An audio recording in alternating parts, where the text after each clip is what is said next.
of extension. So the orientation of the osseous structures of the knee are going to facilitate locking into extension. So you don't want to manual muscle test the quad in full extension.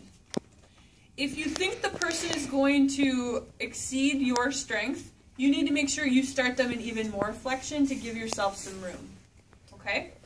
Now, for those of you who don't have a lot of arm strength like myself, what you'll see that I do is I either, depending on their position, I'm either going to completely lock my elbow so that then when they're pushing, all I have to do is keep my whole body weight forward, or I will lock my elbow, again, depending on their height, I will lock my elbow onto my hip and then push this way so that now the person is pushing into my whole body weight. Now, some of you who don't have upper arm strength and don't have the body mass that I have are going to have different problems that you need to solve, okay? So just let us know and we'll try to problem solve with you. So I'm going to have you go ahead and come up for me. I'm not quite that far. So I'm going to have you come right there. Okay, ready? Go ahead and push. And relax. I forgot to breathe.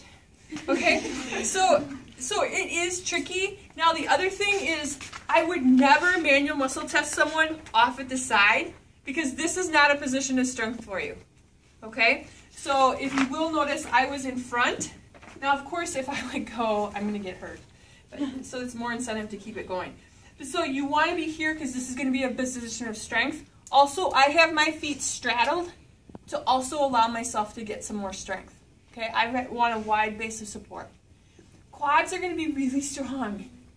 All right? Any questions about this? If he didn't have full available range of motion, so we talked about that quad leg, so post-operatively someone may not be able to get their leg all the way up, what position would I put him in that case? Sideline.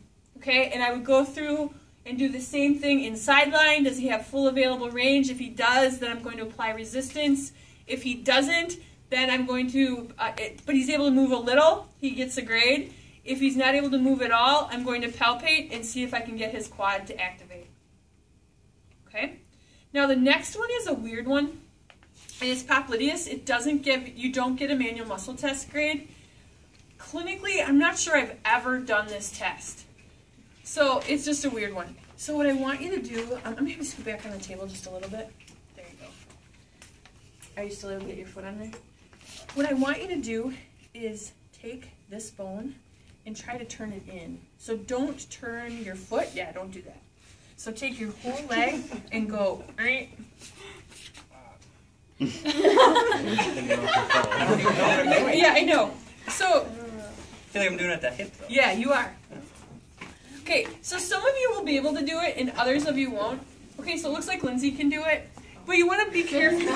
I can do it too, not just great. So what you want to make sure is that they're not moving their ankle and that they're not rotating their hip. Okay, it really is that motion. Okay? It's present, absent, there's no manual muscle test grade. Again, clinically, I have never, ever had to do this test. So the last two are going to be the hamstring tests. Now, this is your chance to get back at your partner if they've been hurting you all semester long. If you do this manual muscle test with the hamstring too shortened, you will cause the hamstring to cramp. Okay?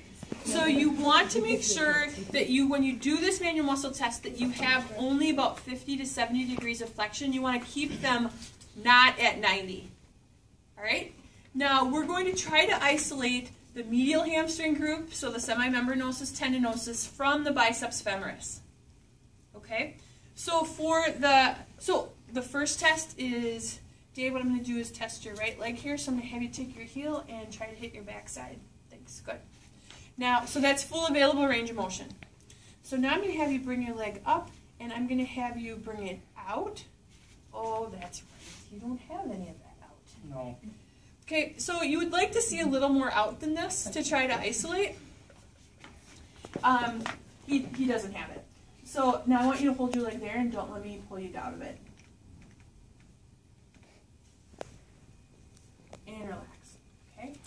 we're gonna go. So now we're gonna test biceps femoris. So we're gonna go the other way, which again he doesn't have. And then okay, now see we're getting to the point where he's getting close to 90. So go ahead and relax your leg for me. I'm gonna pull you out a little bit. Okay, there you go. And now I'm gonna pull.